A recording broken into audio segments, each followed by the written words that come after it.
வணக்கம். அருணகிரிநாதர் அருளிய கந்தரனுபுதி 6ஆம் பாடல். திணியான மனோ சிலை மீது உணத்தாள் அணியார் அரவிந்தம் அரும்புமதோ பணியா என வள்ளி பதம் பணியும் தனியா அதிமோக தயாபரணே. இந்த பாடல் திருவடி தியானம். முருகப்பெருமானின் திருவடிகளை தியானிக்கின்றார் அருணகிரியார். திணியான என்றால் திண்மையான, கடினமான. திணியான மனோசிலை நெஞ்சக்கனகல்லும் என்று காப்புச்சையில் படித்தோம். அந்த நெஞ்சக்கனகல்லும் என்ற வார்த்தை போல, என்ற தொடர் போல, நெஞ்சக்கனகல்லும் திணியான மனோசிலை.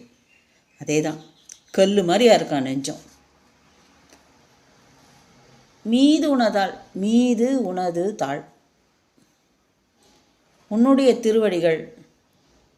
இந்த நெஞ்சக்கனகல் அப்படின்றாங்கல்ல, இந்த கல் மாதிரி பாறாங்கல் மாதிரி இருக்கிற அந்த நெஞ்சத்தில் உன் திருவடிகள் படுமா.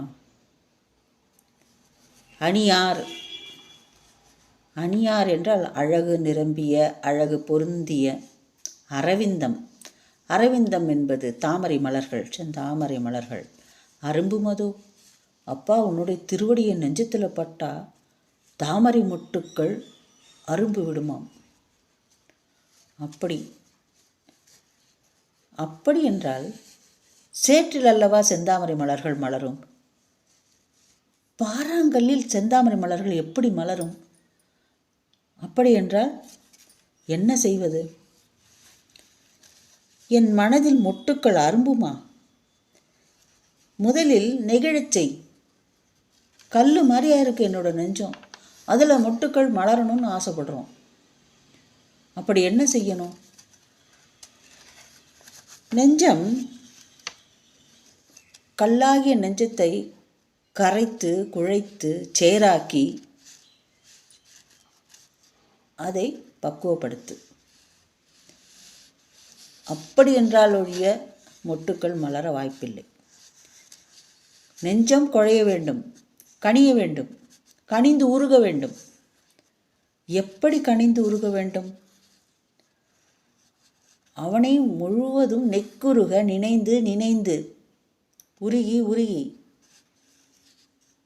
கண்ணீர் அதனால் உடம்பு நனைந்து இப்படி நெஞ்சத்தை கொண்டு உருக அவனை தியானித்தல் வேண்டும். நாம் அவனை நெக்குருக நினைத்து பணிந்தால் அவனுள் நம்மை தக்க வைத்து கொள்ளலாம். அவ்வளோதான். அப்போ நம்ம நெஞ்சம் குழையும், சேராக மாறும், பக்குவப்படும். பதம் என்கிறோம்ல,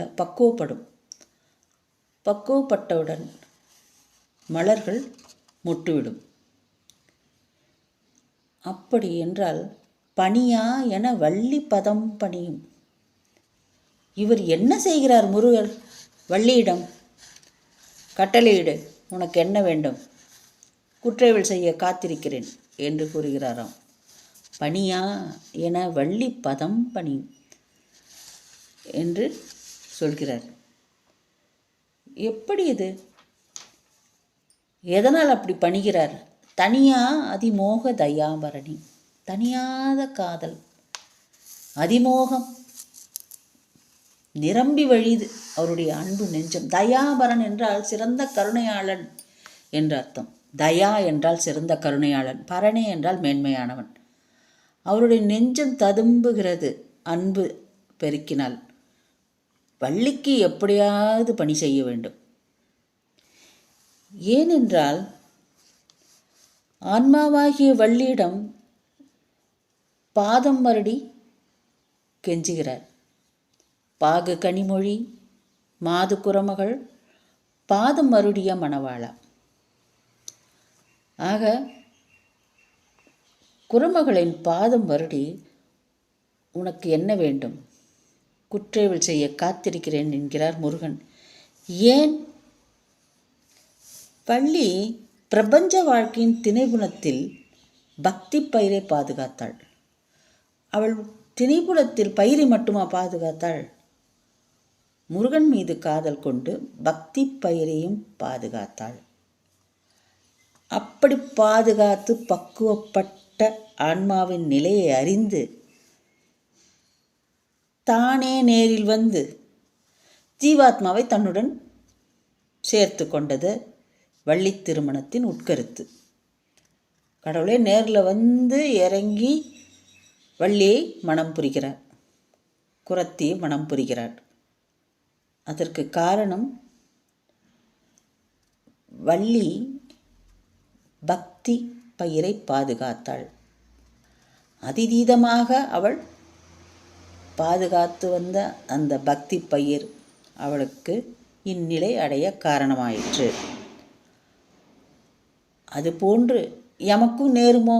அருணகிரியார் கேட்கிறார். தகுதியே இல்லாத என்னை ஆட்கொள்ள வேண்டும் இறைவா என்று கெஞ்சுகிறார் அருணகிரியார். தேங்க்யூ.